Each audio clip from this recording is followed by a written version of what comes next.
Assalamualaikum warahmatullahi wabarakatuh. Seorang pemimpin ketika menyelesaikan sebuah permasalahan atau di saat untuk menentukan sebuah keputusan tidak terlepas dari sebuah kajian sosiologis, pemahaman serta penguasaan tentang seluk-beluk sosial akan mengantarkan kepada langkah yang akurat untuk mencapai sebuah tujuan. Di dalam sirah Muhammad Shallallahu Alaihi Wasallam, rupanya sejak dini sudah mendapatkan pembelajaran sosial yang begitu lengkap, sehingga wajar jika beliau selalu tepat dalam memilih staf serta dalam mengambil sebuah keputusan untuk menyelesaikan sebuah permasalahan. Dengan status keyatiman yang disandang oleh Muhammad Shallallahu Alaihi Wasallam, secara otomatis adalah sebuah proses pembelajaran sosial yang kompleks untuk ukuran usianya. Akan tetapi Muhammad Shallallahu Alaihi Wasallam mampu melewatinya dengan hasil yang memuaskan. Di saat Muhammad Shallallahu Alaihi Wasallam dalam pengasuhan Halimah al-Sa'diyah, Muhammad Shallallahu Alaihi Wasallam sedang dikenalkan kepada sebuah lingkungan yang berbeda dengan lingkungan keluarganya.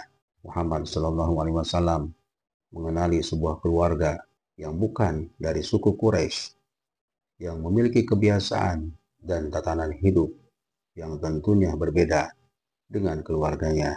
Begitu pula kebiasaan hidup Bani Sa'ad, tempat di mana Halimah tinggal. Situasi sosiologisnya berbeda dengan Mekah yang cenderung individualistik serta permisif.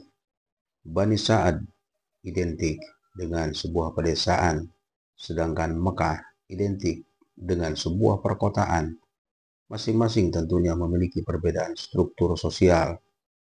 Selama di Bani Sa'ad, Muhammad Shallallahu Alaihi Wasallam hidup tanpa sekatan strata sosial rumit yang dibuat-buat oleh sistem kapitalis, sehingga alam bawah sadar Muhammad Shallallahu Alaihi Wasallam dapat merekam pola hidup egaliter yang sudah mentradisi di lingkungan Bani Sa'ad.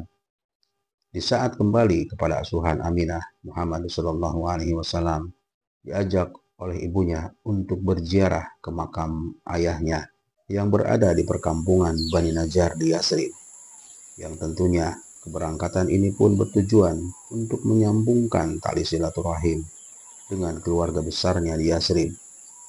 Muhammad Shallallahu Alaihi Wasallam tinggal di Yasrib kurang lebih selama 1 bulan, waktu yang cukup untuk merasakan perbedaan struktur sosiologis yang pernah beliau rasakan di Bani Sa'ad.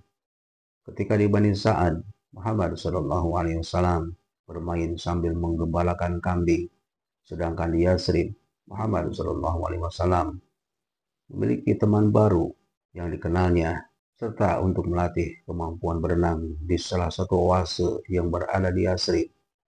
Dengan waktu 1 bulan, Muhammad Shallallahu Alaihi Wasallam mampu memahami kebiasaan dan struktur sosiologis Yasrib, terutama suku Hajraj yang menaungi Bani al-Najjar.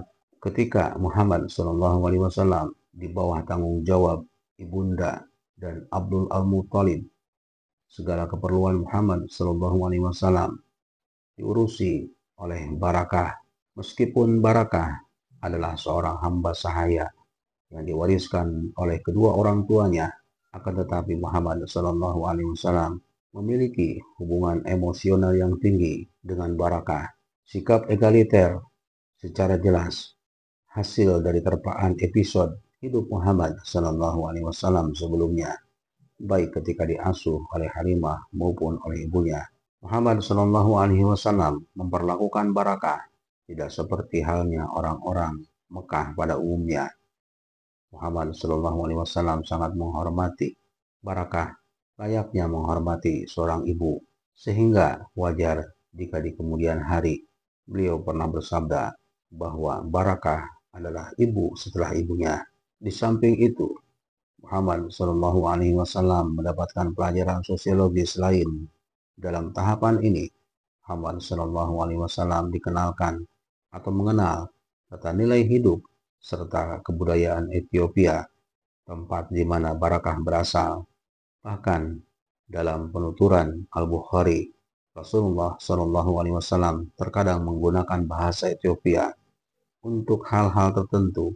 Ini menunjukkan bahwa beliau melalui pengenalan bahasa sangat memahami sedikit banyaknya kebudayaan Ethiopia. Bersama Abu Thalib, Muhammad SAW pada saat usia relatif muda mengunjungi Syam, sebuah tempat yang berfungsi sebagai salah satu pusat perdagangan dunia pada saat itu. Banyak manusia dengan beragam latar belakang sosiologisnya masing-masing bertemu untuk melakukan sebuah transaksi perdagangan. Meskipun waktu yang dihabiskan oleh Muhammad SAW di Syam relatif singkat, akan tetapi cukup dijadikan sebagai bekal untuk dirinya untuk memahami betapa manusia di dunia ini memiliki karakter sosiologis yang berbeda-beda.